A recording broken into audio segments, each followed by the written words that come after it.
Welcome to TWitWoW, the best wrestling podcast made for wrestling fans by wrestling fans on the web today. I'm John. That's my cohort and commentary, Ashton. And this is TWitWoW in review. I'm just going to be straight with y'all. I kept my finger somewhat on the pulse this week in the world of wrestling. Mainly with WWE, the road to WrestleMania. Obviously, the big stories, in my opinion, coming out of it. Logan Paul knocked out Seth Rollins again. Logan Paul has a lot of momentum right now going into the Mania match with Seth Rollins. Freaking Austin Theory continues to build momentum against John Cena. I actually heard that that's going to be the opening match for night one of Mania, Theory versus Cena for the U.S. title. Kevin Owens and Sami Zayn versus the Usos. That continues to have nice progression with Kevin Owens actually getting some new shades to him as a babyface character, being more vulnerable, I think, with his emotions about Sammy. And then the big thing for me, just because I actually have been enjoying the story, Ray finally disciplining Dominic. Dominic doing, well, not quite as extreme as what I predicted because I'm stuck in a different time. He did talk back to his mother, Angie, and that disrespect caused Ray to go over the edge. So I did gesture at this, to be fair. I just thought it would be something even more radical, like, oh, he like shoved her or something. And Ray would just be like, oh, hell no. But yeah, those are the big things I pay attention to. I think I might have watched something from AEW. Oh, yeah, I saw some clips from by Kingo and Kenny Omega, which I didn't check out the full match. Apparently, people were raving over it. Really, what's on my mind, folks, if I'm being completely truthful with you, is Stardom. We've got the opening of the Cinderella tournament Sunday morning, 2 a.m. So really in a little less than 4 hours. We did bracketology last night on the channel. If you're a big Stardom fan and you missed out on that, which I was actually pleased to see a comment from somebody I've never heard before on that video. And they were they actually suggested something about Trinity if she does go to Stardom. So yeah, anybody that isn't aware of that, go check out our bracketology on the channel. I think we make some very interesting and imaginative and inspired predictions. But yeah, Stardom's the only thing on my mind. We watched the presser that Dana, credit to Dana, at It's Dana now on Twitter. You can find her blog there. It's amazing. She does great translations, translated the New Blood presser. And yeah, I'm feeling pretty good about all things Stardom, all things Joshi, really. And that's really where I'm dialed in. But I think I've talked enough for all of us. Oh, and Cody and Roman continue to do stuff, I guess. So yeah, how'd you feel about this week in the world of wrestling? I mean, it was all right, I guess. I definitely can't complain as much this week as I did last week. Dynamite continues to be mid as fuck. Raw and SmackDown continue to be like, okay, whatever. WrestleMania can't get here soon enough. Stardom continues to be the highlight of my week. And for the first time ever, I believe, on a TwitWoW in review, at least this edition, the weekend review, I actually have a substantial amount of shit to talk about as far as extracurricular. So when we get to that, I'm excited to share with you. Because I have nothing, so that'll just be you all segment, brother. Amazing. Amazing. That's good shit. All right, well, let's not beat around the bush. So as we talk about things that we're interested in, I'll tell you, Stardom again continues to heat up. I thought the New Blood presser was fantastic. Now, unfortunately, Ash and I even debated, like, should we stay up and watch this? But we didn't know how long New Blood Premium was going to be, and it had a start time of 4 a.m. And so we, Yeah. kind of It had a decided start against time it. of 4 a.m. and, like, I don't even know if it actually started until closer to like 20 after. So I think we probably would have ended up to like 7:30ish, and I was asleep by then for sure. Yeah, and me, I've been trying to be better about my schedule, so I personally was glad not to be that because even though I did get to bed later, it was still an hour earlier than we probably would have gotten off had we done that recording. Exactly. Uh, Plus, like, I could feel myself starting to like doze and fall asleep like around the time that you sent that good night message in like the 6 o'clock hour. So yeah, like, bro, I don't know if I would have made it. It might have been a new first because it would have been the first time that I ever fell asleep live on the air. yeah, there you go. Abel's here. Welcome, Abel. I will say this son of a gun was absolutely just so endearing last night. Had some great quality bonding with my son. Love you Yeah. so much, Abel. He's the Um, best. You're wonderful, Abel, and you know it. And if you don't, you need to. Absolutely. I know that's why I'm going to keep saying it till the day I die. But yeah, Stardom, the presser was great. They've built the Waka story beautifully. I'm really liking Stardom's underclass and how they're coming along. Whether Kogo or Miyu Amaski, who we both agreed had really good days on the March 16th Osaka show. That was utterly fantastic. I think the best show they've had so far this year. And it was a non-pay-per-view show at that, which is even more astounding. Yeah, things are just cooking for them right now. We're going to be seeing those new women soon on the New Blood show. I'm very excited for that. And yeah, just Stardom's fucking great, man. Is there anything in particular from Stardom you want to talk about, or just any general remarks you want to make? Um, hmm. Trying to think if there's anything noteworthy that I really wanted to talk about as far as Stardom goes. I'm just really excited about the Cinderella tournament, man. I think that's really the biggest thing. I don't want to talk too much about New Blood Premium because there are like 2 or 3 things that I'm spoiled on from that show. I will Ah, say, I damn. think the most important thing is that I have no fucking clue who's even in the finals of the tag title tournament, which means obviously then I don't know who won the damn things. So that's like the biggest thing that I'm not spoiled on, but there are some things that I am spoiled on, and I don't want to talk too much about them for risk of potentially spoiling something for you, and I want your most earnest reactions. There you go. I've been trying to avoid spoilers as well. Credit, I know the Stardom YouTube channel, sometimes I'll get recommendations in my YouTube feed, and they did have a thumbnail for one of the matches, but I don't think it gave away one way or the other whether it was victory or defeat, the people in the thumbnail. Ah, So I think I've been good so far. By the way, Foster, welcome, and all the love that I gave to Abel, double down that on you as well, you beautiful fucking being. Half unicorn, half man, as far as I'm concerned. So that yeah, just that's sounds like he Stardom. belonged in the New Day. Oh my god, he does though. He definitely does though. All right. So, God, with WWE, it's so weird, guys, because there are things for WrestleMania that I'm looking forward to, but I have to say the card as a whole, I'm really, and you guys know I hate being a fucking downer and stuff like that. Like I don't like to come up here and complain. It's so much more fun to talk about wrestling I enjoy. That's why when we have spirited Stardom discussions and stuff, I always feel myself come alive. I'm really kind of mad. Like if we were doing preview and predictions right now, and you were to ask me, John, what's your hype level for WrestleMania? I think, being honest and not hyperbolic, I would say a 6 right now. I think a 6 is where I'm at. I'd be curious where you'd Nice. be at right now, but I think I'm 6 is where definitely I'm higher at. than you. I might even be as high as like an 8, honestly. That's honest. I love that for you, unironically, because I just can't bring myself there. But I don't think at the same time I'm being I'm unreasonable, looking at the given, WrestleMania card right now, and like yeah, the main event of night 2 might be the match that I care the least about. right, because that's Cody Roman. Right. Because like Yeah, Theory Cena, I'm looking forward to it. Rollins Logan Paul, I'm looking forward to it. Charlotte Rhea Ripley, I'm looking forward to it. Bianca Asuka is probably the match that I'm looking the most forward to. Lesnar Omos, I'm looking forward to it in like an attraction kind of way. Gunther Sheamus McIntyre, I'm looking forward to that. The 3-on-3 match with Trish, Lita, and Becky against Damage Control, looking forward to that. Edge versus Balor, low key, looking forward to that. I'm hoping Balor gets a win and start rebuilding his fucking credibility at this point. The women's 4-way tag match, give or take whatever, apathetic. I wish they had better teams in there. The fucking quote unquote men's WrestleMania showcase. So basically, the men's version of the women's 4-way tag match. Really don't give a fuck about that, but I'm hoping that we get some good shit from Alpha Academy and Street Profits. Usos and Kevin and Sammy. I don't not want this. I just wanted other things more than I wanted this. I'm still looking forward exactly. to this match. This match is still going to fucking slap. I just wish that they would have done better other things instead. So I'm still looking forward to it though. And then yeah, like Ray Dom, I just hope that that's a squash match with Ray winning in like 30 seconds or 90 seconds or maybe like he could win in 30 seconds and then he stretches it out to really fucking punish the little brat, you know? Yeah, and okay, so rather than just remark on your assessment of each match, I will just say for my portion, it actually did kind of help me you going down the entire card, because you know what? At most, I'd be at a 7, because I'd say I am looking forward to the tag titles, but much like you, I wanted other things. So you and Right. I are in complete agreement about that.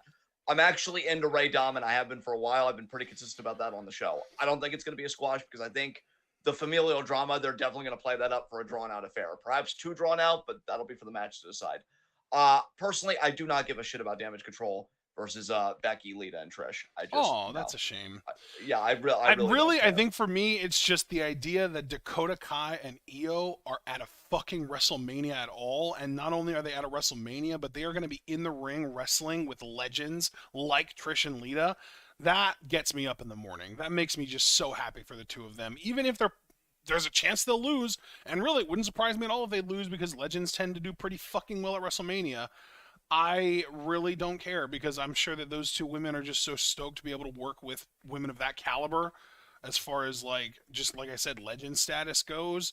And I think it's a sign too from management that they have a lot of faith in those women. I just am very excited for them, like on their behalf. And I will be the first to say, bro, I think you have your priorities in order. Again, it's just for me. And you know what? You're right, because I've seen Dakota's tweets about it. And for the people, I am elated for them. Plus, they're making that money. Well, hopefully. I mean, again, WWE Network, we've kind of talked about that. Fuck WrestleMania bonuses. But I digress. But for me, though, as a fan looking at the consumer side, I just, God, no. If Damage Control was booked the way that I was kind of hoping they would be, as really an unstoppable force, almost Shield level, I'd be like, oh man, this is significant because then you have to dig from the legends of the past to maybe have a hope against this terror in the present. But I just expect Becky, Lita, and Trish to win and come out. But I don't know if I'll change my mind by the time we get to our premium predictions. Gunther, Sheamus, Drew, I think that's going to be a hoss fight. Low key, that's actually one of the matches I'm looking forward to most on the entire WrestleMania card. Gunther has been amazing. Sheamus, I think, is still underrated. And I think he's doing the best work of his career, and that's insane because he's in his 40s. And he's been around for a long time and now. You know what, dude? Just want to temporarily cut you off here. I want you to get right back to what you were saying. But I do want to just address Alex Foster in chat. Bro, I am unironically looking forward to NXT Stand and Deliver as well. Because I can't wait to see Dragon Lee's in-ring debut for NXT. I'm stoked, hopefully, that we're going to get the return of Roxanne Perez in this big ladder match for the Women's Championship. There's 5 women in it, John. What does that tell you? There's going to be a fucking 6th. Of course there is. It's going to be Roxanne coming back. And really, just the match that they've set up. Bro, do you know who's going to be in that ladder match? No. Rip the Band-Aid off, the worst part, Tiffany Stratton's in it. But everyone else, Zoe Stark's also in it, but we know she can go at least, right? Yeah. But the rest of the field, holy shit. So, assuming Roxanne is in it, she's already just obviously a highlight. But then also, Gigi Dolan's in it. Lyra Valkyria is in it. I was hoping she'd be in it. I was hoping you'd say her name. And Indy Hartwell. Wow. And this is for what? The title or contender? This is for the NXT Women's Championship. Yeah, I'm assuming Roxanne just returns and wins it on that show. Like, that's just going to be the thing. But, yeah, man, like, even if she doesn't, that's a strong-ass 5-way Women's Championship match. In a ladder match, too? What? Yeah.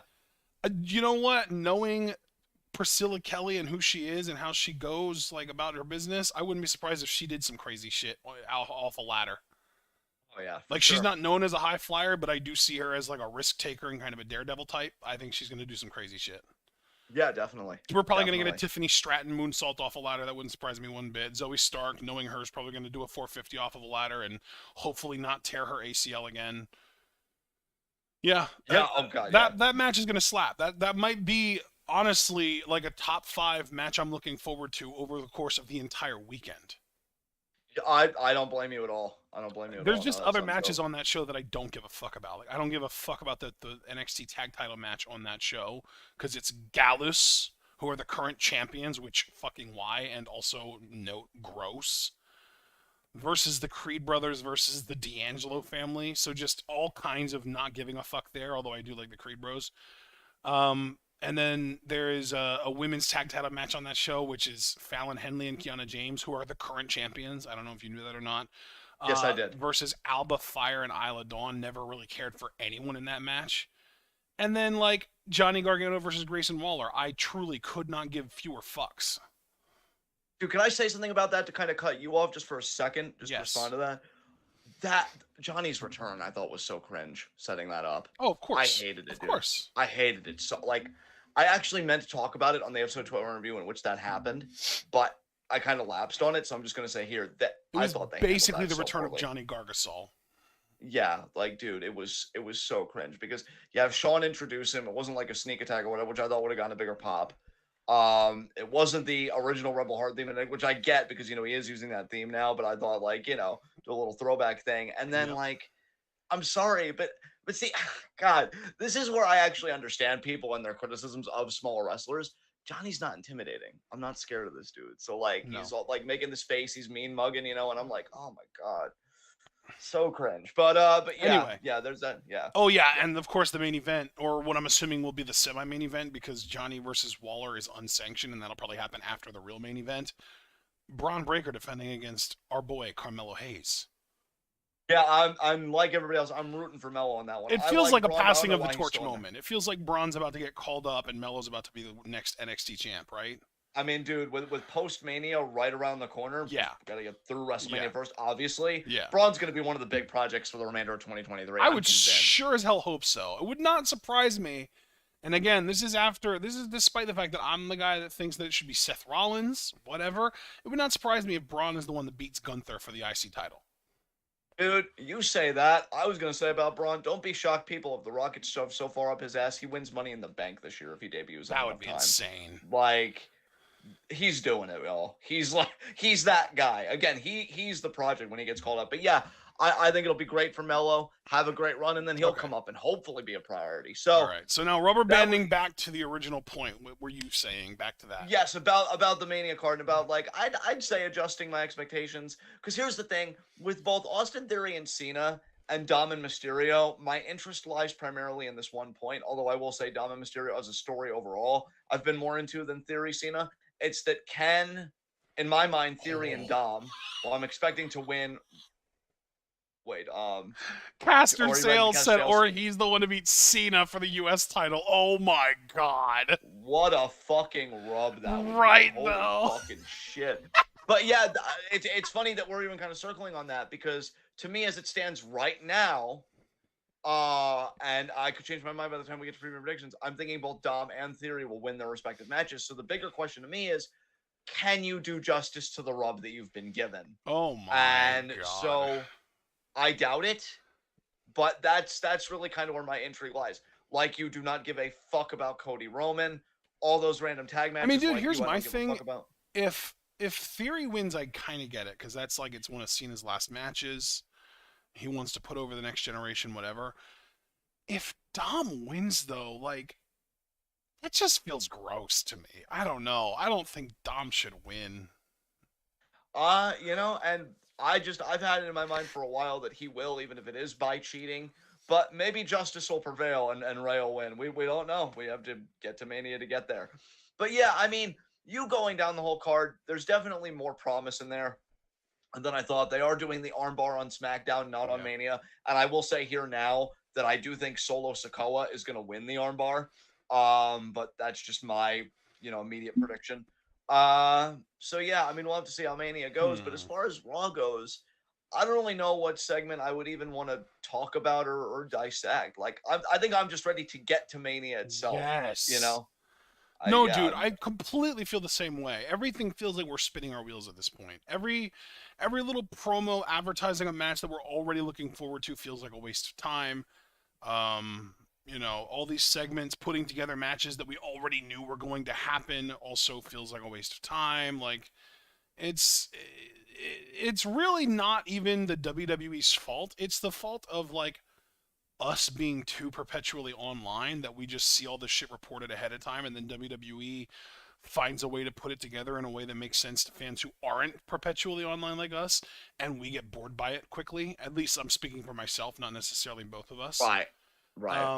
But still, like, that's how I feel. And if, no matter what you blame it on, whether it's my fault for being online, or if it's the dirt sheets for reporting the shit, or if it's WWE for not just leaking the shit and letting people know ahead of time and then trying to piece it together piecemeal slowly over time, and us getting bored because of that, whoever you blame it on, it doesn't fucking matter. At the end of the day, I'm bored with the television product. I want to get to WrestleMania. Let's just fucking do this, Yeah. I think you just summarized all my points about Raw and SmackDown this week. Well, so I mean, dude, here's the thing. At least WWE have that excuse. They have the excuse of, the biggest show of the year is literally a week away. They're doing what they can to start to gain or at least maintain the interest of people who they don't have already. AEW is boring for no reason. Yeah, let's talk about that, shall we? Or maybe not. Um, what I don't even know how I want to start this. So you what? Actually, you know what? I know how I want to start this. I hope I don't take up too much time doing this, You but I will know never. exactly how I want to start this. Because you know what? I want to quote you exactly because I never want to take anything out of context. Yeah, you said in a legendary line of the year, "Garbage was dynamite tonight," and I meant how I said it. And you said that to me on Wednesday, right as I was about to call. And I'm I just sitting here and I'm did. like, That's right. I forgot that that yeah, was this week. Holy shit. yeah. See, no, see, I apologize for using your soundbite when you should have probably been the one to use it, but that's I'm glad you probably the did best because way I to wouldn't open. have thought to. Yeah, that's probably the best way to say it. Like, okay, I know how I want to start this officially now. How was Omega versus Vikingo? First of all, are you a fan of this Vikingo guy? Because I feel like I'm not too familiar with him. Uh, And like I'm the so old guy here. I know that you like to get pronunciations right, and I just want to say this one time to make sure. It's Vikingo. Vikingo. Yes. Vikingo. All right. Fair enough. Uh, But are you a fan of this guy? Because I I'm not don't familiar with actually Vikingo. know if I'm a fan of his or not because I haven't really seen him that much. But what I saw on Dynamite, he kind of just comes off as another like AAA guy to me. He doesn't really come off as anything special to me. He's obviously does some crazy flippy shit, but I don't really see him doing anything that, say, for instance, Dante Martin doesn't already do better, or say, for instance, AR Fox doesn't already do better, or say, for instance, Bandito doesn't already do better. I think my point here is Tony Khan is back at it again with his shiny new toy syndrome. He found another shiny new toy who's popular, who has some buzz online, and he's pushing him like he's the next best thing. I give it maybe a month or two before we've moved on, and the guy never shows up on Dynamite again because he's an AAA guy. He's not even eligible to sign to sign an AEW contract because he is literally signed with AAA. Yeah, like I don't want to be disrespectful to Vikingo because obviously with Ukrainian pronunciation and stuff, I do want to get it right. I do always want to be mindful of people. Um, but I'm seeing some gifs and I'm seeing some clips. 630 through the table was the big thing that I Did you saw. see he hit his head on that? No, I did not. I There think was the a video there caught was on one. a ringside camera view of him doing the 630 through the table, and as he's landing, you can very clearly see that his head and neck come down on the ring apron. Jesus Christ. Yeah, I just, God, I'm looking at it and I'm like, okay, what's the story? Why do these moves matter? I don't know. And look, I think even stuff that I like probably has this problem. Like, have we forgotten how to sell? Have we forgotten what selling is? Because I'm pretty Yes, sure, yes, yeah, dude, we have yeah. literally that is exactly the problem I had with this match. Like, you want to know why I sent you that message where I said garbage was dynamite tonight? That You know, I'm is always looking for context. Yeah. yeah, like I sent you that after that match. And like obviously the match itself wasn't necessarily garbage. I'm not trying to say that. I personally thought that the post match and what happened after the match was, but what I'm really trying to get at is that match did absolutely nothing for me. I feel like people were creaming their pants about it, and I was just sitting here like, this is what people used to make fun of Ring of Honor fans for. Yeah. Like Yeah, dude. Yeah. back in the late 2000s, early 2010s, Ring of Honor was literally known as that company with all the spot fests, and they worked their asses off to change that image, and now Tony Khan is embracing it openly. And like there are probably some people that are going to be like, "Oh, well, there's nothing wrong with spot fests." And you know what? Valid. That's fine. There might not be anything wrong with spot fests. But like it's just not for me. It doesn't really appeal to me. I'm not that into spot fest style wrestling. Hell, I've even started noticing lately that there's been a problem with not selling enough in Stardom even. Like Yeah. there was a show that we watched, it might have even been the one that we live reacted to yesterday, where somebody hit a huge move, and I think it was probably on fucking Shuri, which is why I didn't comment on it, because the answer would have been, well, it's Shuri, I don't know what you expect. But she was literally right the fuck back up, hitting like strikes and Germans and shit. And I'm like, what the fuck is going on? Like, what is this? This is not good wrestling. This is garbage. And like, if that's the kind of stuff that like El Hijo del Vikingo is going to get praised for, then cool, you can have him. He's not for me. You know what I mean?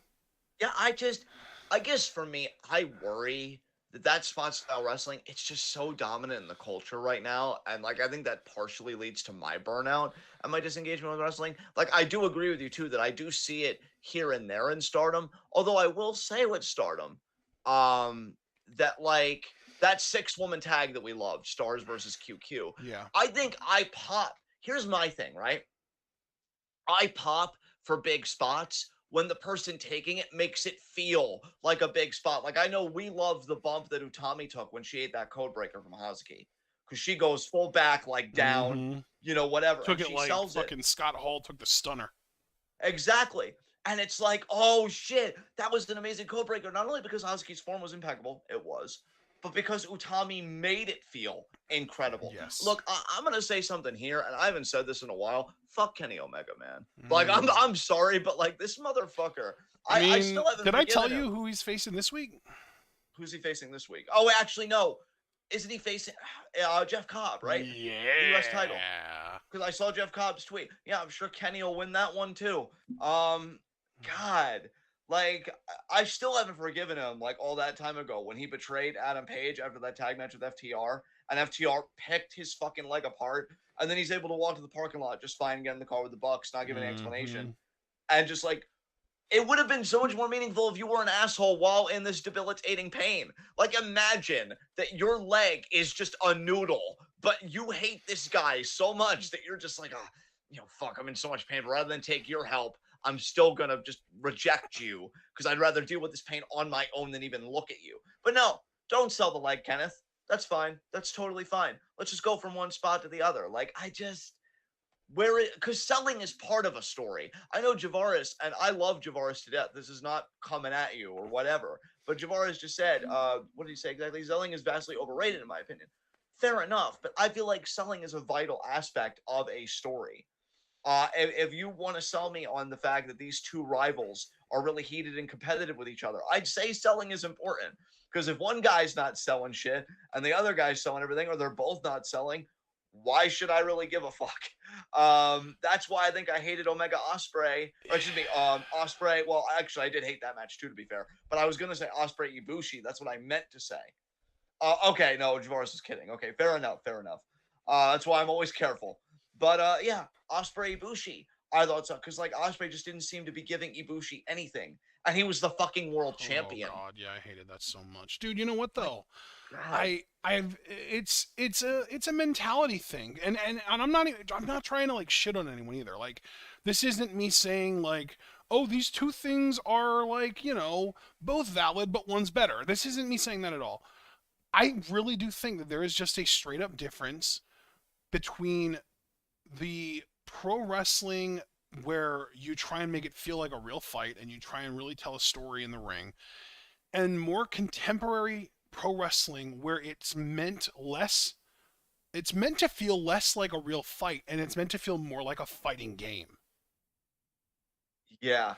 That's basically what we watched on Wednesday night, or what I watched. I know you didn't give a shit about it, but that's basically what happened Wednesday night. That match between Kenny Omega and El Hijo del Vikingo wasn't meant to feel like a real fight. It was meant to feel like an epic showdown between two players in a fighting game. It just so happens that the players were also their own avatars in the game itself. You know what I mean? Yeah, bro, I don't want to like derail the discussion. I invoke this to kind of substantiate it about my problem with just spot moments and spot wrestling. Do you see the one moment from Sacrifice recently that TNA had last night that went viral with Scott D'Amore doing the fucking flip pile driver? Yes, that move has lost all fucking meaning and I hate it. Dude, here's the one unironic compliment that I will give, and I'm being dead serious. Whoever took the move, I like their bump. Hotch. The guy's Genuinely. last name is Hotch. Hotch had a good bump on that Canadian destroyer, legitimately. Jason But Hotch. That's the guy's name. did you say Basin or Jason? Jason Hotch. Jason Hodge. Jason He Hodge. teams Yeah, Jason with Hodge. I think the guy's name is John Schuyler, I want to say, is his tag partner. Yeah. Yeah. Well, he had a great bump on that destroyer to his credit. But I am looking at this, and at times I felt like, John, are you being too much of an asshole? When you say that Impact is like trailer park wrestling or whatever. And then I see stuff like that, and I'm like, no, you're right. You're right. And then it just makes me want to double down because I'm being real with you. It shows the destroyer, and then it cuts to Bully Ray's reaction of a shocked face. And I'll even give Bully Ray credit too. Like, he really did convey shock very well. But at the end of the day, I'm thinking, I don't want to see Bully Ray in 2023, period. And apparently him and Tommy Dreamer had some like hardcore match or whatever, and that's why he was bleeding in the GIF that I saw. Yeah. So like, why the fuck is that match happening in 2023? Well, here's another question I have for you. Do you think Bully Ray is going to go up to bat and defend Scott D'Amore for that flip pile driver with all the shit that he's talked about people that abuse moves like that in the past? What, you mean like on his podcast and Yeah. shit? I mean, In probably public, because his podcast on Twitter, anything along those lines. Yeah, probably because he's a beneficiary, because he's apparently in this story now with D'Amore, because he apparently pissed off D'Amore, and so now we've got this heel. And like, God, you want to talk about people that are marks for themselves? I know we talk about Cody Rhodes. Bully Ray is such a fucking mark for himself. Mm-hmm. But like, all of this to be like, oh, we've got to sell fucking Scott D'Amore, who I have no problem with. I have no problem with Scott D'Amore. I don't know this dude's history or whatever. But the moment you decide to be more than like an agent, a backstage hand, whatever, He's and their you're writer, doing that bro. kind of shit. He writes their shows. He is their head creative. Oh, Jesus Christ. So he put himself in the the storyline. Yeah. So exactly. yeah, this is Russo shit. This is fucking Russo shit. Oh, God. And you do that bump, and like you said, the Destroyer is just, again, another move that when Petey Williams used to do it as a finisher, pop every fucking time. And now everybody and their grandmother can do it, apparently. So yeah, like I was literally just about to say, like that move, like I'm sorry, but like when the Rock and Roll Express and Goldust are going around doing that move, Scott D'Amore doing it doesn't even surprise me anymore. It's just another like, oh look, another old fuck, another old out of shape fuck doing a move that used to be epic and ruining it for everyone else. Yeah, that's great. oh God. Oh God. Okay. But yeah, I only bring that up to bring the point of like nothing meaningful. It's random pops. It's to go by. If anything, I feel like the internet in ways has improved the pro wrestling industry, unironically, but I think it's moments like this that like, algorithms and driving likes and like that kind of data has also ruined pro wrestling, because this is just to get the retweets and the likes and the trending and stuff like that. Like that's pure. Say that again. Hate watching. Hate watching, yeah, which I did multiple fucking times because I couldn't believe it the first time I saw it. So yeah, with AEW, what the so who even so Kenny won the match because I'm guessing it was for the US title. Of course, yeah. No, Vikingo went for 630 in the ring. Kenny moved one-winged angel, or I think he hit like a V trigger first, but then he hit a one-winged angel and won, and that's just it. Yeah. Abel and Foster talking about when Bad Bunny did it. I actually forgot about it, and you know what? You go first. No, I was gonna say I'll be a bit hypocritical and say I did have fun with that tag match though. So like I'm not gonna be too angry about that. But the idea that it's his finisher in 2K is fucking hilarious. You know what though? Here's my thing though, right? Bad Bunny is a young dude who looks like he could be an athletic enough guy to pull that shit off. Yeah. That's why I don't have a problem with that. When you compare that to fucking old ass Ricky Morton or fucking old ass Dustin Rhodes or fucking out of shape, never been a relevant in-ring performer, Scott D'Amore doing it, it completely ruins the credibility of that move to me. It's like, oh wow, so you don't actually have a bar that anyone needs to clear in order to do that move. And it basically is like, oh, so like anyone can do it. So like it must not be that good then. Bro, it's discussion of selling in pro wrestling, it's really made me think. Totally random, but honestly, I need to laugh. So, like, Angel, he has 2K23 now, but he was enjoying 2K22 for his final few days before he got 2K23. And he did a Royal Rumble, and he wanted me to watch it and comment on it. Now, I don't normally do video game videos. I find that they're very tedious and stuff. Actually was a very fun Rumble. Dude, there's a point in there where a simulated Roman Reigns is literally power bombing people out of the ring. And one of them was Hulk Hogan. And I'm like, if this happened in real life, he'd die. Yes. He'd just die. But like in the game, he gets up and he walks. Oh shucks, guess I'm not going to WrestleMania. And he goes to the back, and I'm like, that's modern pro wrestling. That shit right there. Powerbomb to the outside from the ring, and it's like, sucks, but yeah. I'll get you next time. What the fuck? Yeah, I didn't realize how perfect of a parallel that is to the wrestling that we see. It's because really fucking sad. God, I have so much more to say when we get to extracurricular, because I watched stuff from the 90s and there was actual selling, and I'll be able to talk about it then. But until then, it's pretty much just me agreeing with you and talking about how you're right that selling is kind of a lost art in a way. You know who the best seller in the world is right now? Who do you think? Ishii. You know what? Yeah.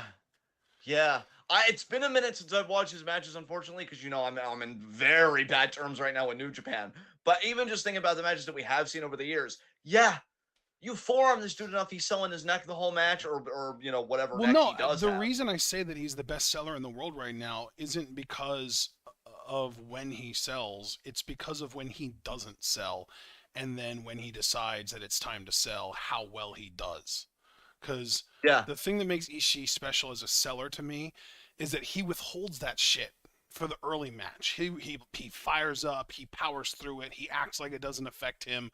But there's always that moment in his matches where someone hits him and it breaks him and he collapses, and all of a sudden everything from that point on starts to affect him, and it's like all of a sudden he's not doing the no selling anymore, and he's not just eating everything anymore. But then eventually there will be a time in the match that he needs to fire up, and he'll start eating offense again until he can't anymore. His selling and the psychology of his selling, I think, is better than anyone else in the world. The only other person I'd put on that level is Brock Lesnar, believe it or not. Brock Lesnar is great at selling. Yeah. Brock is, let me tell you something. Maybe it was like 2 years ago, but it's still fresh enough for me. I remember the match he had with Finn Balor. He was so fucking selfless in that match. Because they kind of did the story where Finn was working on the midsection because of the diverticulitis, and Brock sold that one coup de grace, I'm gonna die. One coup de grace, we need an ambulance in here. Yes. Brock is very giving to opponents when he knows he has to make them look good. Yep. And really too, where I like Brock, it's always with the smaller guys. I notice that his selling really shines the most. Because it's you're not a Lashley, you're not a Roman, so I've got to make us seem like equal somehow. And that's just with you being craftier in your offense and me showing how effective that craftiness is. I fucking love Brock, man. He earns every cent he gets paid. Yeah. Come at me. I think he's great at what he does. And when he gets called the greatest by people like John Cena, that carries some weight with me personally. So that was great, Brock. So now that we've talked about the match, do we want to talk about the post-match? Yeah. Oh God, what happened? So the reason, basically, that I messaged you that Garbage was Dynamite tonight? Yeah. What's up? So, the BCC came out and beat the shit out of Kenny. Okay. Now, naturally, the Young Bucks came out to try and help or whatever. Yes. But the BCC retained the upper hand. Would you like to know what was going through my mind as the BCC were dominating and mostly targeting Kenny Omega specifically? Yeah, what was going through my Dynamite? Yeah. I literally posted in live wrestling discussion, it's just gonna be Hangman, right? Don't get my hopes up. Don't do it. I thought it was gonna be Ibushi, bro. I was losing my shit internally. Yeah. Oh, dude, fuck. It was just Hangman. He came out, but then here's the part that really pissed me the fuck off. It was just Hangman by himself. He had a 2x4 with some nails in it, so like, he brought a weapon. He you see him pulling up into the arena in an ambulance or whatever. The BCC have beaten down all three members of the Elite. They are standing in the ring waiting for Hangman to come and get his beatdown, get his share of this beatdown as well. Hangman's music hits as soon as he gets in the ring. What do you think the BCC did? Attacked him, right? Or tried to attack him. They ran the fuck away. Oh. They made the BCC chicken shit heels, John. Oh, God. I had such hope for this faction when they first started. I unironically, I know some people were like, oh, this could be the NWO. I never had my head that far up my ass. But I did think this could be one of the coolest things on your product, which at the time wasn't even the highest bar to clear, but I thought they could clear it and then sustain it.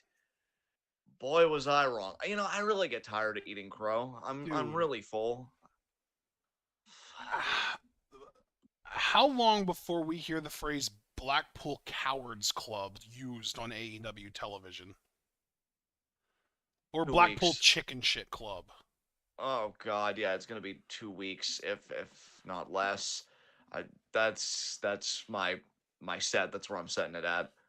Super Blue said Buddy had a weapon. The BCC are supposed to be human weapons. Are you kidding me? This is Claudio Castagnoli, Jon Moxley, and Wheeler Yuta we're talking about. Yeah. Foster said the term might be uttered by Jungle Boy and the classic Foster ellipses to communicate in the words of Abel. Oh no. Oh God. Which Abel, coincidentally, is really how I feel every time we talk about this godforsaken fucking show. Jesus. Anybody that knows they me, made Jon Moxley a cowardly heel. Let that sink in. The fucking Ace is a cowardly heel now. The motherfucker who cuts promos every week about how nothing affects him. He doesn't give a shit about anything. He bleeds almost on a weekly basis and doesn't give a shit about it. And he's afraid of a 2x4 with some nails in it? And dude, you saying that, because now I'm just going to take the bat from you and just get a few blows in myself. Yeah, take the 2x4 with the nails in it from me. Yeah. I am so happy you said all this and you're so adamant about it, because this retroactively diminishes every amazing promo he's had. Because you're a liar. That, like, you said all this shit. And yet, now that you're heel, this is what I hate about heel face dynamics in most of like mainstream pro wrestling. I don't know if there are any companies doing it differently. There probably are. I unfortunately don't know about them. But it's like suddenly your entire psychology, not even just like a little bit of it, which would be normal because that's human beings. It happens. No, the entire thing overnight, like bam. Bam. Everything I used to believe in. Oh, wow, look at that. I woke up on the wrong side of bed. I no longer believe in those. That's not real at all. And like, God, you'd think the humanity would at least be the realest thing about pro wrestling. But no, let's just make him a chicken shit now. Even though, again, like you said, and this is another great point by you, the guy bleeds every fucking week. I'm amazed he wakes up without doing a blade job. Fuck. Oh, God. I hate this so much. One of my favorite shows of all time, I've talked about this before, BoJack Horseman. There's an arc where he actually gets sober and gets his shit together. And he goes to this like, I think it's a college. It's not even a rave, it's a college. And he hears music. And he's like, my God, now that I'm sober, like, it's almost like I'm experiencing everything for the first time. And this really sucks. Do I hate music? Like, he asks, do I hate music? And if it wasn't for Stardom, at the stage I'm at in my life, I would really be asking at this point, do I just hate pro wrestling? Was I like deluded in my past that I loved it and I just really hated this whole time. Thank goodness Stardom keeps me grounded, and even TJPW lately. With no, John, you don't hate pro wrestling. You just hate certain dominant tropes in Western pro wrestling that really need to fucking die. You hate pro wrestling written by billionaire man-children on an ego trip. Yes, yes. Once again, another thing that capitalism has ruined. Oh God. Oh God. I realized that we haven't even. Well, okay, technically we did talk about something from this week because Vikingo and Omega did happen this week. Again, I just really want to get to WrestleMania and just react to it or react to the parts that we want to watch of it, and yeah, and then just go on because all of this television content to me is just meandering, and it has no goddamn point. I don't see the point in any of it. So fuck Tony Khan, fuck AEW. I will say, Abel said something earlier. What did he say? He said, I think MJF is really good at selling in psychology. I might actually like him more as a wrestler than a talker. Abel, you know what? From the highlights I've seen from him versus Danielson in the Iron Man match, I'm actually inclined to agree with you. Because it did seem like he was really selling his ass off there, as was Danielson. It's nice to see people that actually fucking remember that, when they're wrestling. NXT Super Bowl, we haven't watched NXT in forever. I really, yeah. So, Foster, you gotta settle down because you're gonna get me dying over here. Angie Mysterio said one word this week, and I think she might be the best talker of the family. Foster, you can't come in there, man, and just commit murder like that without telling me first. I felt safe 2 seconds ago, and then you dropped that. God damn, I'd be running like chicken shit Moxley too. Fuck. Yeah, I was even gonna say something. Fuck. Foster was so funny there. Oh yeah, I guess the only other good thing, New Japan might potentially, maybe sort of possibly have a good thing with Sonata winning the New Japan Cup, but I only say maybe sort of kinda if he wins the title at Sakura Genesis. Put the title on him. Fuck. At least I'm looking forward to that match, but we'll have to see how that fucking goes. Oh God. Do you want to just get to the extracurricular? Because I'm really curious what you watched this week. I want you to have that time. I'm excited for it. Yeah. I mean, yeah, if you want to. I don't really feel like talking about much else as far as like AEW goes or anything. I don't think this was a pretty shit show. It was a pretty shit show, and honestly, it was a pretty meh week. All we're thinking about is WrestleMania. Nothing really matters. I mean, the only other thing that I'd like to hear your rage take on, because I didn't watch it, but honestly, I'm tired of hurting you, and I'm tired of hurting myself, would be Charlotte's shit promo. Oh, yeah. Apparently you heard that. Daniel Garcia, I wanted to just backtrack a little bit to AEW. Daniel Garcia challenged Adam Cole for his first match back since his injury. I did see, too, that there's still some residuals from the last story Garcia was in because he started to call himself a pro wrestler, stopped himself, and then said sports entertainer. Yeah, so Daniel Garcia doesn't know who the fuck he is. This man is having a major identity crisis, and I'm not even talking about the character. I'm talking about the human being, the person, the actual performer doesn't know who the fuck he is. Yeah. Matter of fact, the way I worded it in the Discord was this man literally does not even know who he's supposed to be playing, much less who he actually is. Yeah, I think that's straight facts, honestly. I'm happy for Cole that he's healthy and he's come back. Put the fucking title on him, please. Jesus Christ. Like, at first I thought Wardlow would be the one to end it, but they fucking tanked Wardlow. Fuck that shit. Adam Cole now, to me, is the heir apparent for the next world title run in AEW. Oh, you think he's the one to beat MJF for it?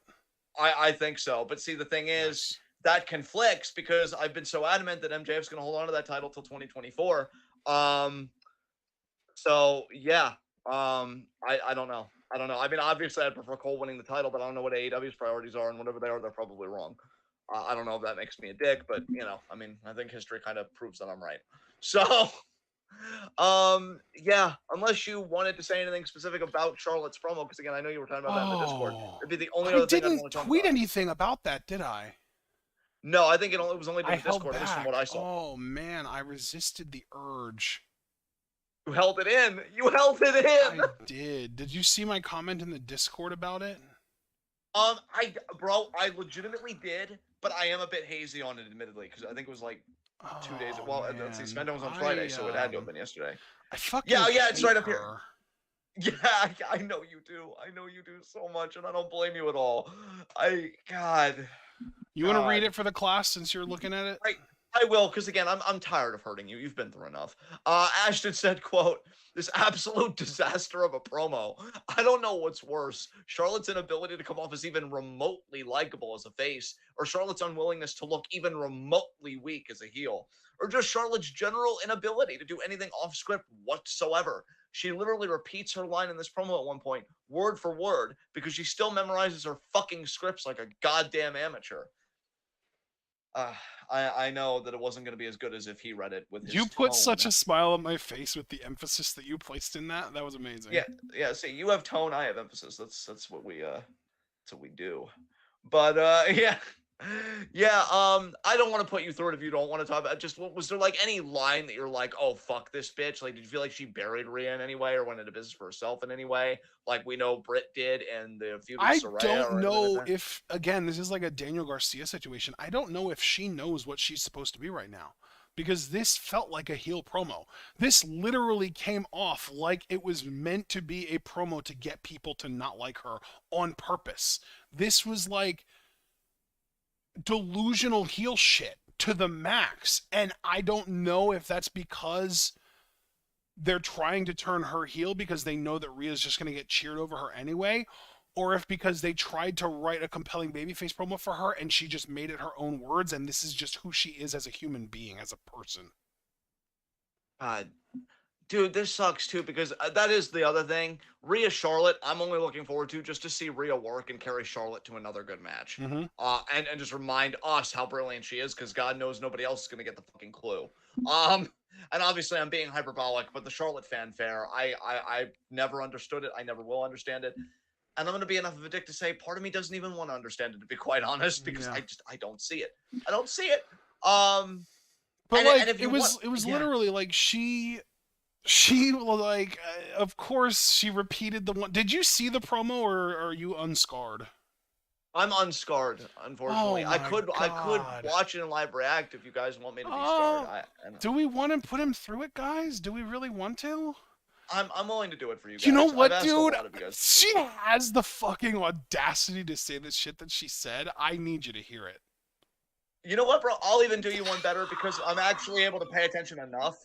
Dominic Adams! The fucking timing! Dominic Adams showed up just in time to say yes to Schadenfreude. Dominique, sometimes I really wonder if you even love me. I know you do, but I don't think you can blame me for questioning it. Sometimes I really wonder if you even like me or if you just tolerate me on here because you just like being with the chat. But I'll watch it, but on one condition, I'm going to watch it at 1.5 speed so I don't eat up too much time on this. Meanwhile, Abel, being an adorable son, said, I don't want to scar Papa. No, Abel, see, this is why our phone call last night helped, because anytime she says a cringe line, I'm just going to channel your spirit and be like, oh no, oh God, and, just go through that.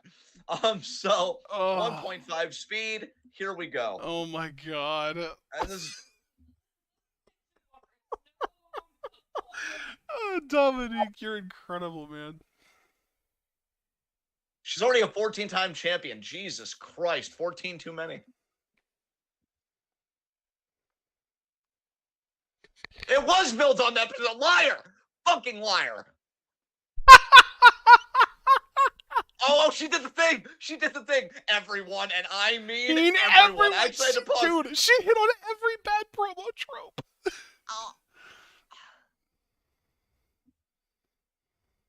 Oh, God. Fear's a lack of understanding. I'm the philosopher here, bitch. What the fuck? What is fear? Fuck you. This business is built on respect, yeah, which you don't have for it. Okay. Wow. Wow. Oh, my eyes are watering. Do you? Yes. What? I understand Foster's hatred of One Chance, but like, Jesus Christ. Wow. So now you're turning on the crowd because they're whatting you. Yep. She's fallen apart again. Yep. She's learned literally nothing. Yep.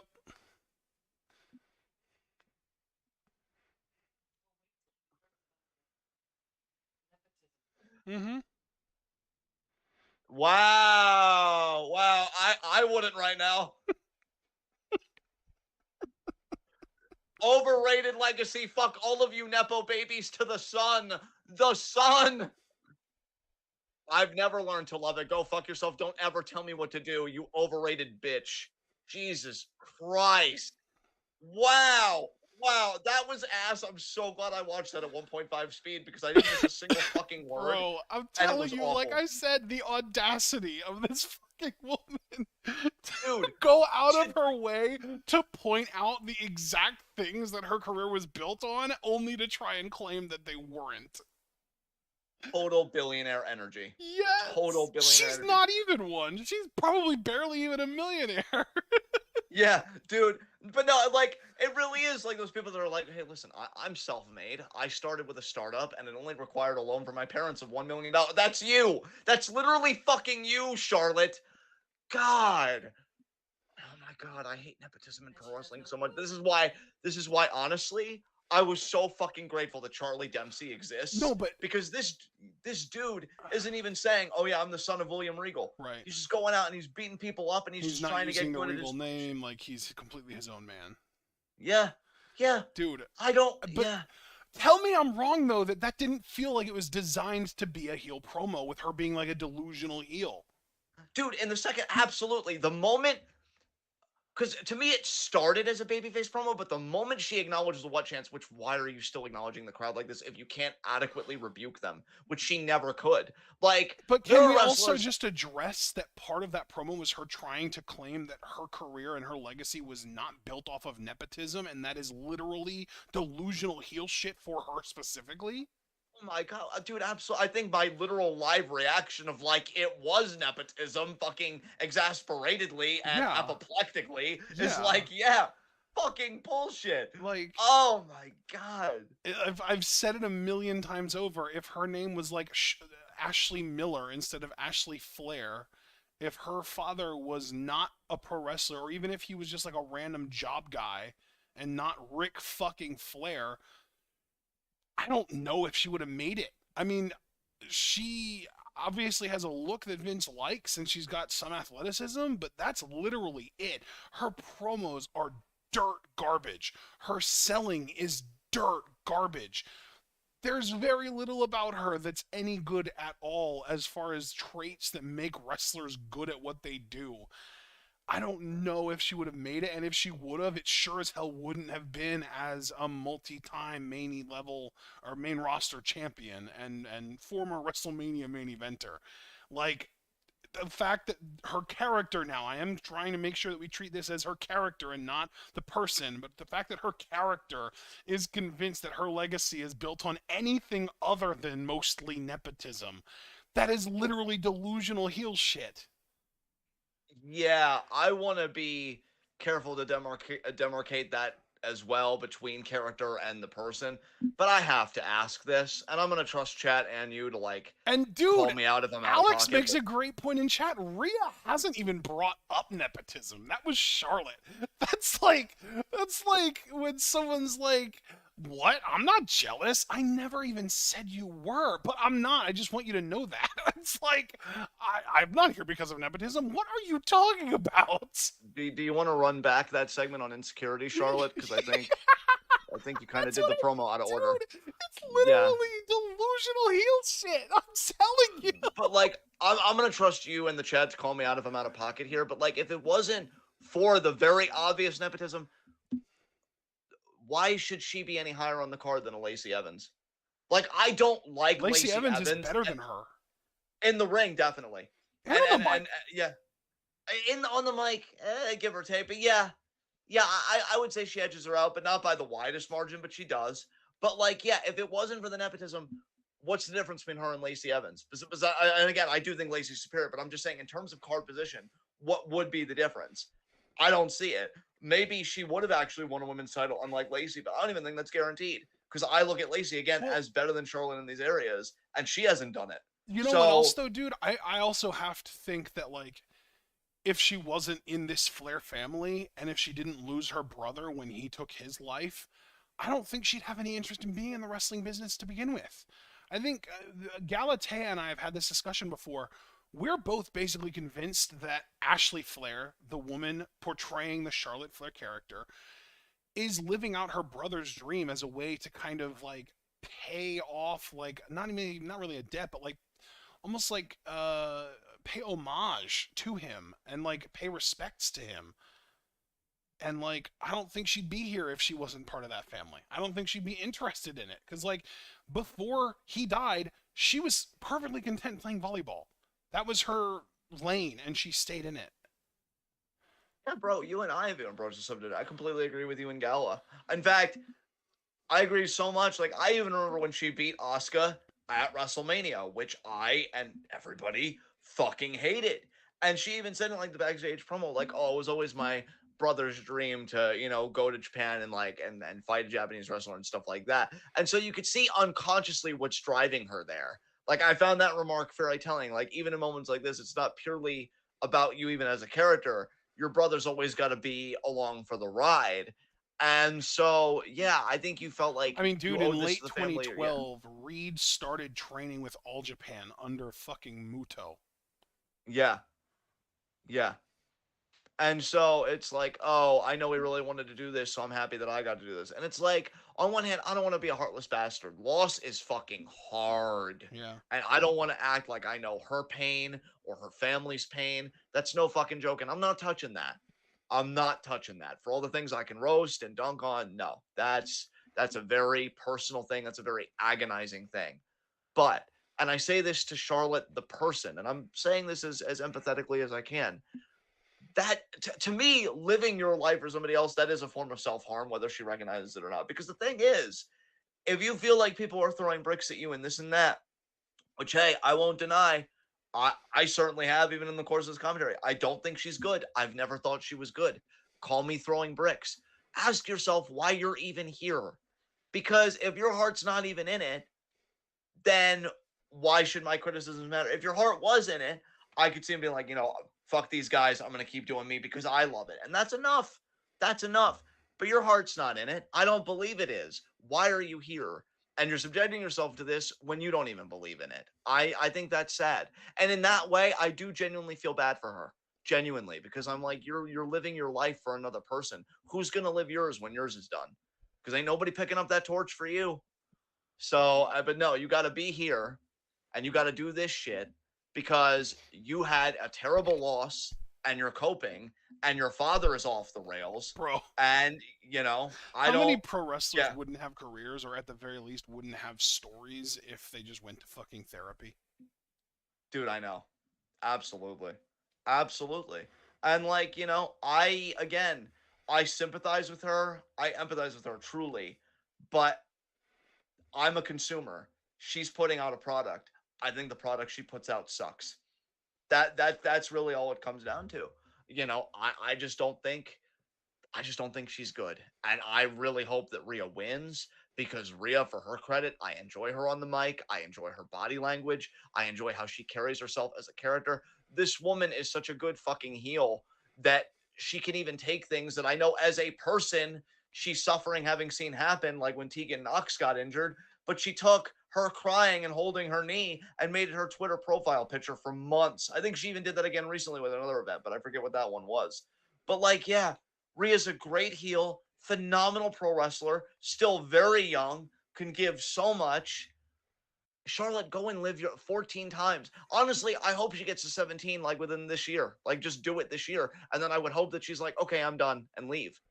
I think we'd all win in that case. I can deal with 3 more of these if I knew she'd leave after them. Honestly, I'm over it. And that promo was fucking maybe one of my least favorite Charlotte promos just because the lack of self-awareness was just stunning. I mean, god damn. Yeah. You know what though? I will say, if that was meant to be a heel turn promo, very effective. It fucking worked. I guess so. Yeah. I'm ready for extracurricular, which is really going to be the Ashton segment, guys. Cause I didn't do any extracurricular shit, and if I did, I've forgotten about it, probably because I just raged just now. So yeah, did I do anything? No, I really don't think I did. So what did you do this week? So I randomly was scrolling the Squared Circle subreddit and came across a video of an old WCW Nitro match. Actually, it wasn't a Nitro match. It was a WCW pay-per-view match. It was from, I believe, Brawl for All, 1998. It was Okay. Perry Saturn versus Raven. Oh. Now, you want to talk about a fucking psychologist in that ring. Raven, oh my god. Yeah. What an for absolute sure, king. dude. But the match itself was complete clusterfuck. I mean, you had Chris Canyon handcuffed to the ring post on the outside. Some dude I've never even heard of before named Lodi, who apparently actually trained Charlotte Flair. I just was looking at Charlotte Flair on Wikipedia and found that. At ringside as part of Raven's flock. And basically the stipulation was if Saturn won, Raven's flock had to disband. If Raven won, Saturn had to join the flock. Okay. And it was a really solid match, albeit a bit slower than we are used to these days. Honestly, dude, I think a combination of like the popularity of Dragon Gate and DGUSA in the mid 2000s and the ruthless aggression era of WWE increased work rate in all of pro wrestling by a fucking significant amount. Wow. Because the ruthless aggression era, like anytime we watch a show from then, I'm like, oh my god, everything feels so fast, you know? Yeah. Yeah, definitely. And then like Dragon Gate and DGUSA, that's like, you know, where like Ricochet and Pac and all those dudes just like got their start. All those Flippy Boys and like right. Cruz, like all those guys, all those Flippy Boys got their start over in DGUSA. And I think originally just in Dragon Gate. But back to the WCW match, it was a little bit slower than we've gotten used to for sure, but it kept me engaged. It was good. It had the selling that you and I keep harping about, keep preaching about. A guy would get hit and he would act like he got fucking hit. There was obviously shenanigans. The rest of Raven's flock came out. They set up a table, right? Bro, Perry Saturn was using Death Valley drivers in this era, and commentary sold it like death. Like when he hit one, they were like, "Oh my god, Death Valley driver!" Like they were losing their shit. It was actually kind of great. But so there was this whole setup where Raven's flock came out. There was a ref bump. That's what happened. There was a ref bump. Raven's flock came out. They set up a table. While the ref was out, Chris Canyon reached into his pocket to get the fucking key to unlock himself from his handcuffs, got into the ring, hit, I don't even remember what move it was. Might have been like a TKO or something like that. He hit a finisher, basically, on Saturn. Then he went back out, put his wrist back in the handcuffs, locked it back up, put the key back in the ref's pocket before the ref came to. And all the meanwhile, Raven's flock were setting up this table. Eventually, there was a moment where I want to say Saturn put, I think it was Lodi, through the table with a fucking Death Valley driver. And of course, it was sold like death. Which, of course, as you obviously have probably interpreted by now, means that Raven hit him, or Raven went for the pin after Canyon hit him with the finisher. And of course, you know, the ref's slow and groggy, but it ended up being a 2 count. Saturn has his big comeback, hits the DVD on Lodi on the table, gets back in the ring. We get a Raven even flow DDT. Everyone thinks it's over. Saturn kicks out. Crowd fucking erupts, bro. It was insane. It was awesome. That's fucking awesome. Because this is undercard shit, right? Like this is stuff that guys you wouldn't expect. But then Saturn did end up winning, and again, the pop for him winning was amazing. And again, just the fact that this is like an undercard match blew my mind. So that match got me like, oh man, Perry Saturn, I remember that guy from the Radicals. So I went on Peacock and I watched the Radicals debut on Raw, and I watched all of their segments from that night, and then I watched their matches from that week's SmackDown as well. And I literally I was falling asleep during SmackDown because this was at like 6 something in the morning, and I was just losing the fight against staying awake, basically. Right. But it was just so cool to me because, dude, this was during the era where Mick Foley was just in full blown Cactus Jack constantly. There was no Mankind at this time. He was just Cactus Jack. That was just who he was at the time. Right. Because this was in the fallout of Royal Rumble 2000. Okay, yeah. Yeah. Like, this was within the following week or weeks of Royal Rumble of 2000. And so he, as Cactus Jack, invited these four guys, and like the first segment they're in, they're sitting at ringside. It's a New Age Outlaws match. They're going against fucking Al Snow, and I don't even remember who Al Snow's partner was, honestly. But at some point, the Road Dogg gets thrown over the barricade and lands right at the Radicals' feet. And they stand up and they put their hands up and they're backing up like, hey, we don't want any trouble. Road Dogg goes back over the barricade, turns around, sees who it is, throws hands. The Radicals beat the shit out of him, drag him into the ring. We get a fucking Perry Saturn suplex, Eddie Guerrero frog splash. Then they go grab Billy Gunn, pull him into the ring. We get a fucking Dean Malenko suplex, and then the Benoit headbutt is like the big main event of the four doing this big beatdown.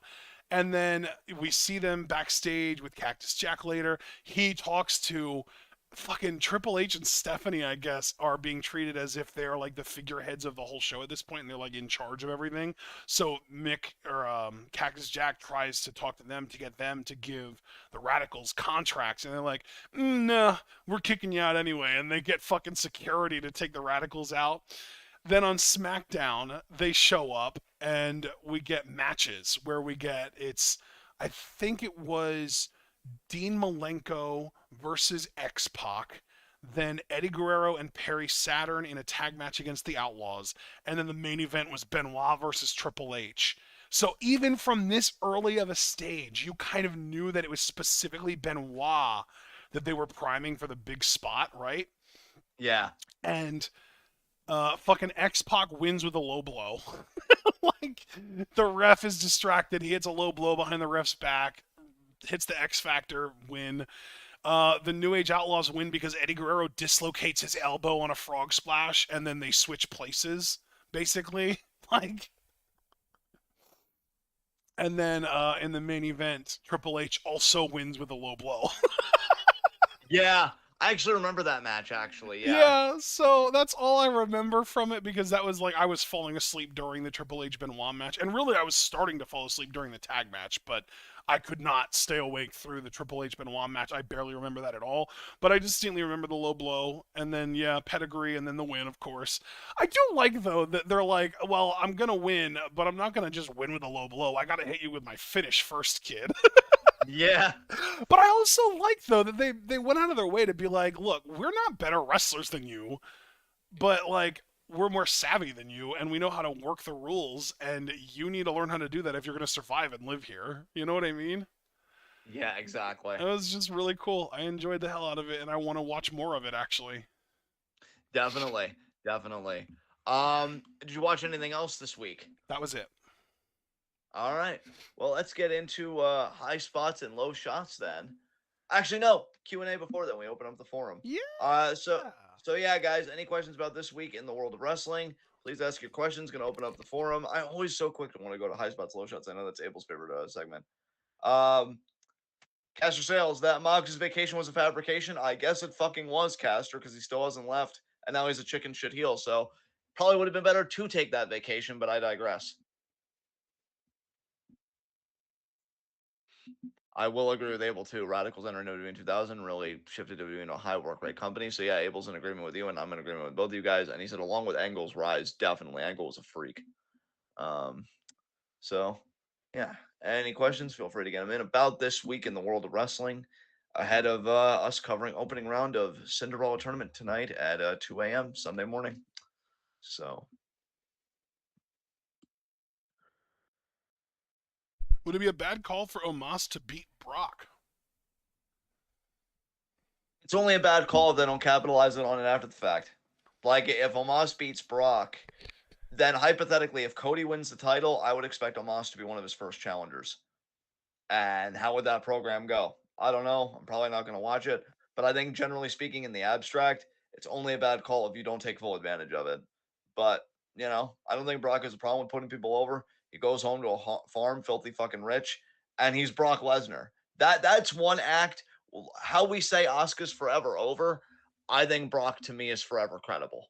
And it really wouldn't take long for Brock Lesnar to feel like Brock Lesnar, even if he took the L here. So I don't think. Do you know what Google estimates Brock Lesnar's net worth to be? What's that? Do you want to take a guess, or do you just want me to tell you? Just tell me. 25 mil. Not bad. I actually expected it to be a bit higher, to be quite honest with you, but not bad. Let's see. Abel said I don't watch any wrestling this week. Sorry. And then before I get to Foster's question, Abel did say almost winning with her business reviving is my hope.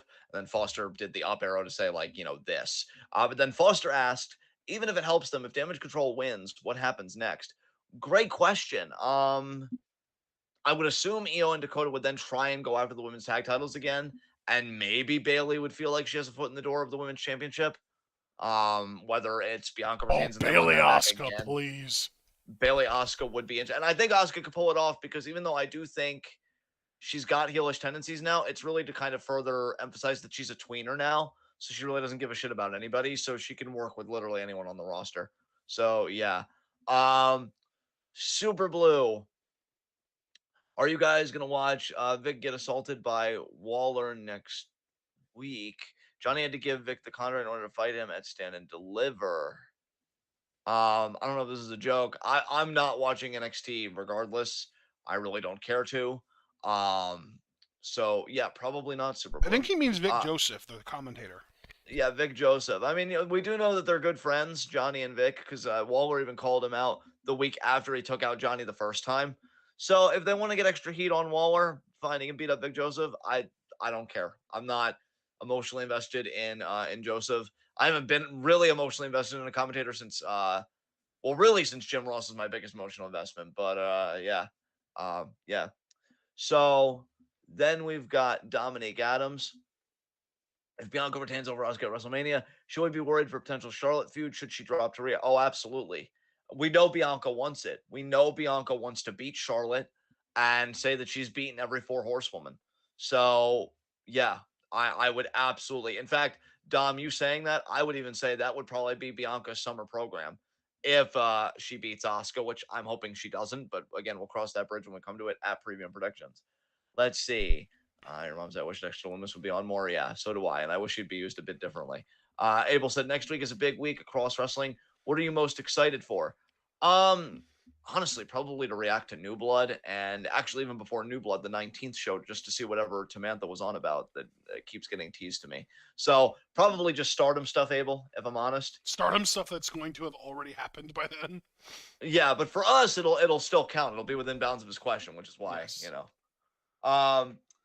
Super Blue, after Cody match last night, will Gunther be his first title defense? I hope not. Because when Gunther challenges for the title, I want him to fucking win it. And I think if Gunther's the first defense, it's highly likely Cody just beats him again. And I don't want Cody to do Gunther what he did to Cody Rhodes. So I hope not. Wait, I'm not saying it's not possible. Wait, I'm confused. Well, Cody beat Seth 3 times, and I feel like that was a bit obnoxious. So, even if they had just one match and Cody beat him and he moved on to another thing, when Gunther challenges for the title, I'm saying I want him to win. Right, okay. I don't want Cody. Yeah. I didn't know you meant Seth, though, because what you said was, I don't want him to do to Gunther what he did to Cody Rhodes. Oh, I thought I said Seth, but okay, I'm not going to fight you on it. I meant Seth.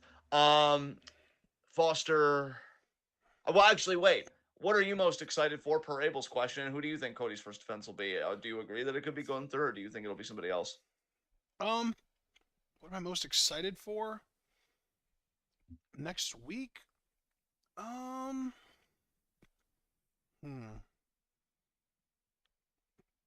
Honestly, I know this is a weird answer, but our WrestleMania preview and predictions. Oh, fair enough. Okay.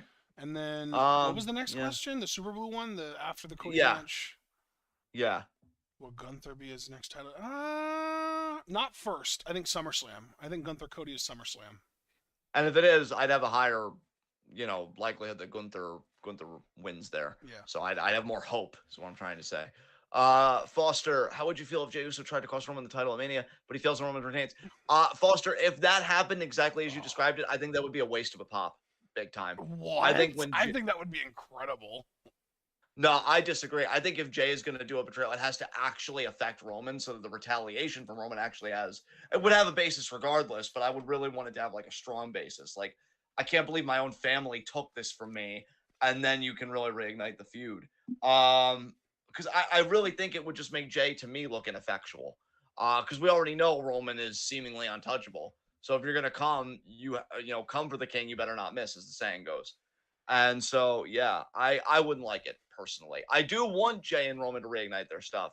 I just feel like Jay standing up for himself should be more effective than that. I don't know. But Ashton said he would love it, so we're on different sides on this. So I think I would love it because it would just lead to a feud between them then, and I would want Jay to win. yeah, that's fair. I mean, hey, all roads lead to Rome, or I guess Rome in this case. Yeah, like that's my whole thing is that like it would have Jay showing his hand. Roman would know then that he's not on his side anymore, and it would be like a way to keep the title on Roman, and then they could feud over the title, and I would want Jay to win it. Yeah. And I think we've all basically agreed already at this point that Jay is the best option to beat Roman for the titles. Yeah, that is true. Abel, is there any match in Supercard of Honor that interests you, and do you plan to watch any of it? Speaking solely for myself, no and no. I really do not give a shit. Yes, hard yes. Because if I remember correctly, I want to look this up just to make sure. I'm looking up the card to make sure that I'm getting this right. I remember Athena's match interesting me. Yeah, she's defending against Yuka. That should be good, admittedly. Yeah. And Wheeler Yuta is defending against fucking Shibata. Yeah, I mean, 2 strong matches for sure. I'm probably still not going to check it out, Those are the only 2 matches on that entire show I give a shit about, though. Yeah. So you think when they're actually on that you might, like, pull a stream up or something, try and check them out? So yeah, I'll pull a bait. I'll get baked. Yeah. Yeah. Cash Sales, Solo is ready or not? I mean, it depends. I actually like Solo right now. I like how they're building him up. That's my question. Yeah, that's what I'm saying. I would need more context. Like, Cody's just like, you think you're ready, but you're not. I don't know if Cody means, like, if you're ready to take on big competitors or what, but, I think the way Solo's been booked, he is looking very credible, and the first major feud that he has may even be against Cody. In fact, Solo might even be the first title defense. We're talking about first title defenses. It might be Solo. I don't think this stuff of Cody singling him out specifically, saying you think you're ready, but you're not, is an accident. Oh, wow, Cody blocked the spike. Oh, Jesus Christ, Cody. But yeah, I could see Solo potentially even being the first title defense at that rate. So yeah, I think he's ready only because the writing has positioned him as somebody that to me looks like he's ready. Yeah, Javaris, I don't blame you, honestly. Let's see. Super Blue asked, do you still have any hope that Roman retains? Yes. I'll say yes, but I'll get more into that on preview and predictions. So, okay, I think preview and predictions, which is going to be Friday night at 11:30 p.m. Yes. And it's probably going to be a longer one because it is Mania, and Manias are always big cards. So take a deep seat on that one.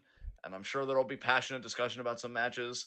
Indeed. And the whole time I'm just going to be thinking, like, God, I wish wrestling was good. So, yeah. Any other questions, guys? I feel like we missed a question or two. I'm going to go back and make sure that we didn't. I feel like I got everything, but yeah, it's always good to double check. Oh, Abel said he didn't watch any wrestling this week. Dang. Then is your high spot me for the phone call we had last night, Abel? I'm thinking I almost have to win by default, right? You answered this question, but I didn't. It was the Foster question about even if it helps them, if Damage Control wins, what happens next? I would think that it would just be a way to get the titles back onto Io and Dakota, which I would fully expect to just lead to them probably and unfortunately dropping those titles to Ronda and Shayna at some point. Yeah. God, Shayna deserves so much better. Jesus Christ. Can Kushida save Impact by winning the vacated world title? Super Blue, why do you ask these questions? Why? No, I Do was you I was going know? to be a bit meaner. What the fuck do you think, Super Blue? In the history of this show, what do you think I'm going to say to you right now? What do you think the answer is going to be, man? No. Fuck Kushida and fuck that trailer trash fucking promotion.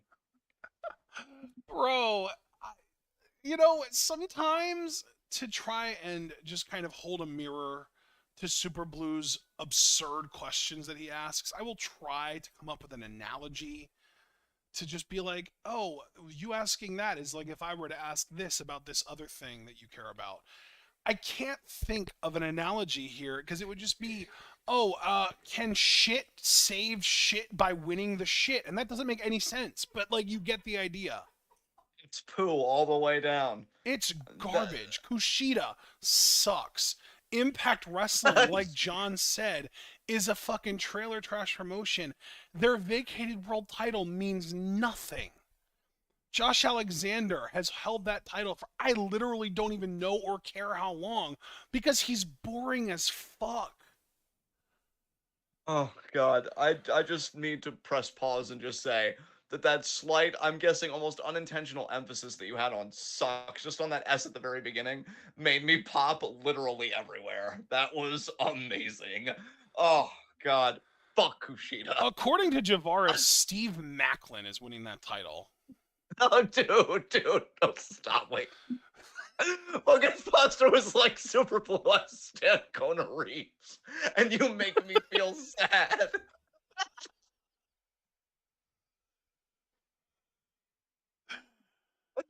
No, y'all are gonna kill me again.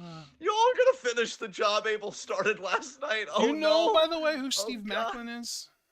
I've heard of it. Wasn't he that fucking dude that got in like an altercation with Tommy Dreamer as part of a storyline on Impact? Because like I remember him. Bro. He was like in a video I saw. I think I even talked about him. He was like outside the authorities' door, like whether it was Santino Marella, who I know they have on there, like, oh fuck. Bro. And like everything else, it's like, oh, open up. And then he like threw something. And then Tommy Dreamer's like, I'm gonna teach respect for the business. Listen, you're not yeah. you're not necessarily wrong. I don't know. The important thing is he was a forgotten son. Oh, I fucking hate it here. Fuck. Formerly Steve Cutler God. in WWE. I want to say it so bad, but I know I don't mean it. I know I don't mean it, but like, pro wrestling was a mistake, y'all. It was a mistake. I just, no. No. I mean, if we really trace that back to its roots, capitalism was a mistake. But like, we would say that every day about everything. I feel like this podcast is just a million variations of saying that, which I mean, still is worthwhile because it's not being said enough. But like, Jesus Christ. It's like, oh, well, Alex Foster said, I miss Blake and Murphy. They were fun. I miss that era of NXT with them and the Lucha Dragons and the Vaudevillains and Enzo and Cass before we found out that, like, most of those guys were pieces of shit. You know what? First of all, you're not wrong. Second of all, you know what I miss, Foster? Pangea, because I'm pretty sure you'd be within walking distance so that I could get the fucking hugs that I need. But no, we had to not only... You live on the same continent as him. Man, fuck the continent, man. Fuck the continent. Because because not only did we have to, I don't know, do tectonic shifts or whatever the fuck, we had to also create borders and everything else. And like, fuck it. That's what I think about it. Fuck it. Breaking hashtag Pangea. All right, yeah, that's what I fucking think. I want Foster and Abel to be within walking distance because they're simultaneously within hugging distance. And everything that gets in the way of that can chortle my fucking balls. That's my fucking take. Dominique, that... Here's my thing. Here's my thing. Yeah, no, he said, and the thing, Impact World Champions could potentially go from Styles, Angle, Joe to Kushida. That's depressing. What's more depressing than Kushida, who actually kind of fits in with like the Styles, Christopher Danielses of the world, is if Steve fucking Macklin wins it. That's so fucking true. Jesus Christ. That's so much worse to me. Like, yeah, you've definitely given yourself the choice between a tiny, no-selling, ungenerous Japanese shitter and garbage ass, boring ass, most likely Trumpist, neo-Nazi, fucking apologist ass garbage too. Like, you are, again, this is like Sammy Callahan and Tessa all over again. You're forcing yourself to choose between trash and other trash. It's all just garbage. It is. God, it's so unhealthy. Imagine being Impact Wrestling and booking yourself into a situation where your world champion's either going to be Kushida or Steve fucking Macklin, knowing that Chris Bay and Moose are on your fucking roster. Bro, I've actually gotten so much mentally healthier lately. And I want to thank you for saying that because you showed me just how much, because I don't hate myself enough to imagine that I'm Impact Wrestling. I can't do it. I can't do it. I will never. My worst take is still better than their best take. I will never suck as much as Impact Wrestling. I am confident in that fact. That is the one take. That is the one take I would bet my life on, that I will never suck as much as Impact. I win. It's a safe fucking bet. They have to try. I have to exist. That's it. You know what? Caster Sales caught me. How fucking dare I? I don't pay attention to Impact Wrestling contract situations. So I was not aware of the fact that apparently Moose is on his way out. So let's swap out Moose in this situation. We can still have Chris Bay be in it because, you know, he's never held the AEW or the Impact World title. So in this situation, if Moose is on his way out, let's swap him out. Let's throw in, I don't know, Joe Hendry. There you go. God. I know that's a guy you like a lot, right? Yeah. Why are you in that fucking company, Joe? You're better than this. Hell, I think. Impact does intergender wrestling. Tessa has held their world title before. Why don't we do Chris Bay versus Jordan Grace? Holy shit. That sounds like it could be fun, yeah. Yeah. Definitely. Yeah. Okay. Obviously, the common denominator here is Chris Bay because he's a goddamn incredible talent and literally just fucking AJ Stylesing it up in there right now, aka wasting his life away being loyal to a shitty company. God, I hate when wrestlers do that. And I'm not even mad at them. I'm mad at the shitty company. So, yeah. Oh, dude. This is from an hour ago, not to take us off topic, but this actually gave me some life. Dana finished her translation for the Cinderella Tournament press conference. Nice. And I know we can watch that before the show, hopefully tonight. Yes. Kind of get even more hype. So, fuck yeah. Beautiful. Isn't Willie Mack in AEW stunning. now? I saw Willie Mack backstage when Stokely posted his video where Riho was laughing at him. Oh, God. Poor Stoke. Yeah, Willie Mack's in AEW. I think Willie Mack's great. Mac's fucking awesome. So hope AEW would know what they have in there. Yeah, I'm just gonna kind of take a step back here and ask if there are any other questions before we move on to high spots, low shots. I'm ready to move on personally. I'm ready to move on as well. I just want Super Blue said, "What about Ace Austin?" You know what? I'm not the biggest Ace Austin fan, but he would be a much better choice than either of Kushida or especially Steve Cutler. I'm sorry, Steve Macklin. Let me use his current name and not his former name. Yeah. All right. Yeah, since these are just add-ons for the whole Impact discussion, which I don't really give a fuck about, honestly, we can move on. High spots, low shots.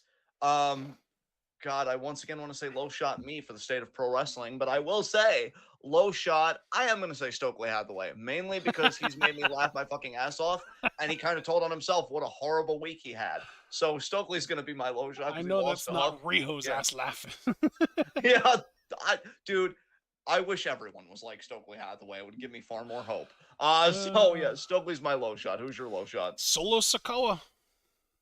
Beautiful. I love it. And I hate how valid it is. Explains itself, yeah.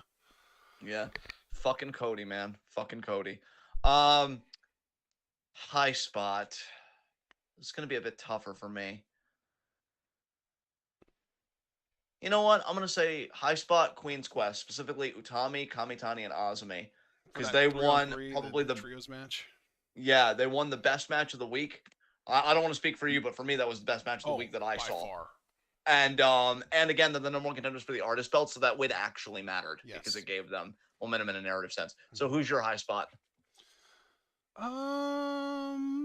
My high spot is going to be...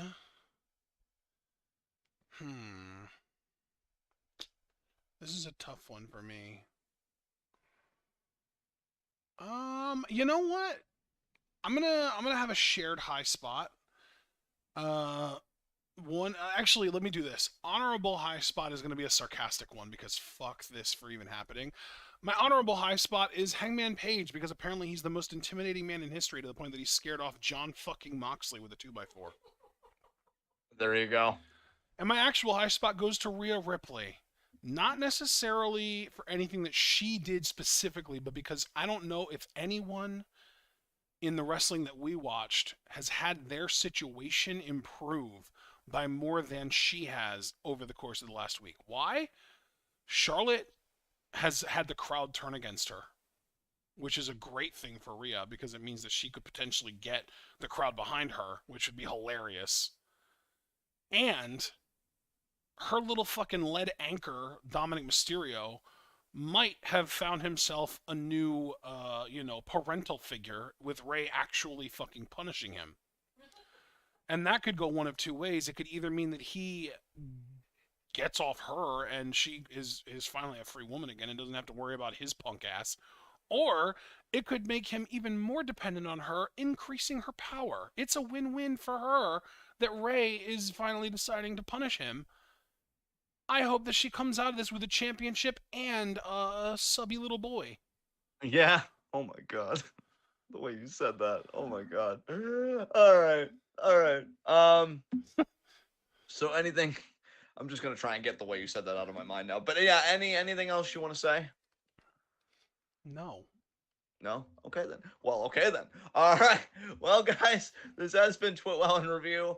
The best wrestling podcast made for wrestling fans, by wrestling fans, on the web today. I'm John. It's my coordinating commentation. Be sure to like the video as you file out. Subscribe with the bell icon for notifications so you don't miss any of that TWitWoW goodness. Check out everything we're involved in the description box. Follow us on Twitter and Twitch because we are the best wrestling podcast in all the IWC. And you guys already know, in a matter of hours here, 2 a.m., opening night of the Cinderella tournament, we're going to be live reacting to the whole thing. Please, Utami, beat Nanae Takahashi in the first round. Please. Or draw. Take her out. I mean, I still want you to advance, but if you could just stop her, just be fucking excellent.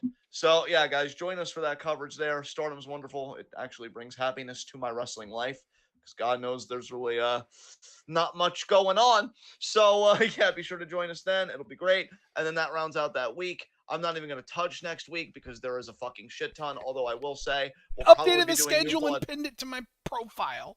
Yes. Check the Ashton schedule because he works hard on those and he's precious. And, honestly, it's good for all of us. But I will say that we're probably going to have a Stardom reaction 4 p.m. On Monday. And hopefully I think it was the New Blood show that you had for that, right?